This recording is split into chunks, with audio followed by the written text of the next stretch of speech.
Hello friends, मैं doctor Ashfaq और आज हम बात करेंगे एक नर्वस डिसऑर्डर बेल्स पाल्सी के बारे में। उसके कॉज, सिम्टम्स, उसमें क्या क्या रिस्क फैक्टर्स हैं, क्या कॉम्प्लिकेशंस हो सकते हैं और किस तरह से उसको हम ट्रीट कर सकते हैं या उसमें इम्प्रूवमेंट ला सकते हैं। सब आपको बहुत ही सिंपल वे में इस वीडियो में मैं आपको बताऊंगा।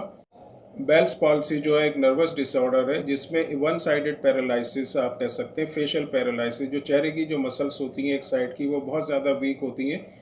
उनको जो कंट्रोल करने वाली जो नर्व होती है उसके अंदर किसी तरह का इन्फ्लामेशन होना या उसके अंदर किसी तरह की स्वेलिंग होना या किसी वायरल इन्फेक्शन की वजह से ये जो नर्व है ये अपना काम नहीं कर पाती, जिससे जो चेहरा है उसमें वन साइडेड पैरालिसिस होता है और इसी कंडीशन को जो है बेल्स पॉलिसी कहते हैं। अगर हम इसके सिम्टम्स की बात करें, ये सिम्टम्स माइल्ड सिम्टम्स से लेके टोटल पैरालिसिस तक हो सकता है, जो कि एक साइड में होता है। इसमें जो चेहरा है आपका, उसकी जो मसल्स हैं वो बहुत ज़्यादा वीक होती हैं और वो अपना जो फंक्शन है वो नहीं कर पाती।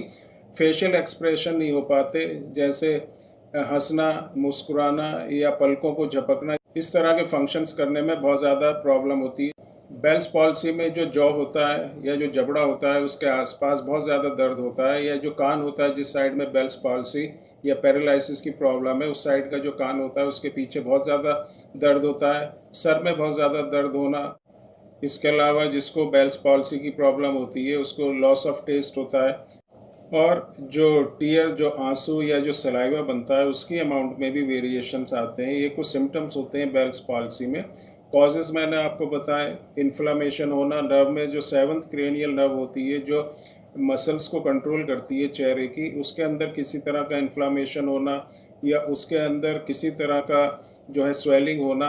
और इसके अलावा कुछ वायरस ऐसे होते हैं जिसके इन्फेक्शन से भी जो है बेल्स पॉलिसी की प्रॉब्लम होती है, जैसे herpes simplex virus, chicken pox virus, herpes zoster virus. Respiratory कुछ प्रॉब्लम्स ऐसी होती हैं जिसकी वजह से प्रॉब्लम होती है। जर्मन मीजल्स जिसको रूबेला वायरस कहते हैं, उसकी वजह से भी ये प्रॉब्लम होती है। मम्प्स वायरस, उसकी वजह से प्रॉब्लम होती है। और इसके अलावा जो इन्फ्लुएंजा वायरस होता है, ये कुछ वायरस ऐसे होते हैं जिसकी वजह से या जिसकी इफेक्ट की वजह से जो है बेल्स पॉलिसी की प्रॉब्लम होती है।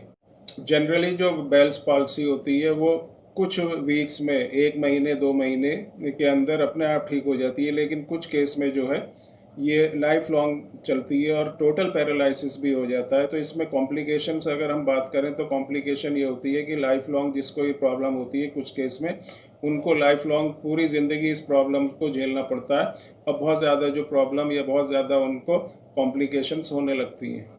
दूसरा जो कॉम्प्लिकेशन होता है उसमें जो आँख है वो पूरी तरह से ब्लाइंड हो जाना, मतलब आँखों का विज़न ख़त्म हो जाना, जो देखने की जो पावर है वो ख़त्म हो जाना। क्योंकि जिसको बेल्स पॉलिसी की प्रॉब्लम होती है वो अपनी आँख को झपक नहीं पाता और आँख खुले रहने से उसमें ड्राइनेस होती है, उसमें इचिंग होती है, जिससे जो कॉर्निया होता है वो डैमेज हो जाता है और उसकी जो आँख है उसमें जो देखने की जो ताकत होती है वो बिल्कुल ख़त्म हो जाती है।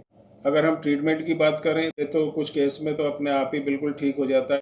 जिन केस में ये अपने आप ठीक नहीं होती प्रॉब्लम बेल्स पॉलिसी की, तो होम्योपैथिक ट्रीटमेंट में या होम्योपैथिक मेडिसिन में बहुत अच्छी मेडिसिन हैं जिनसे हम इस प्रॉब्लम्स को इम्प्रूव कर सकते हैं, इस कंडीशन को, और उसको टोटल क्योर भी कर सकते हैं। अगर किसी को भी इस तरह की कोई भी प्रॉब्लम है तो मेरे व्हाट्सएप नंबर पर मैसेज करके इसका सॉल्यूशन पूछ सकते हैं। तो दोस्तों, ये था मेरा आज का वीडियो बेल्स पॉलिसी के ऊपर। पसंद आया तो इसको लाइक शेयर करें। अगर अभी तक आपने मेरा चैनल सब्सक्राइब नहीं किया तो सब्सक्राइब करें, बेल आइकन दबाएं, जिससे जो भी वीडियो डालता हूं उसका नोटिफिकेशन आपके पास तक पहुंचता रहेगा। तो दोस्तों, आज के लिए इतना ही। Bye, thanks and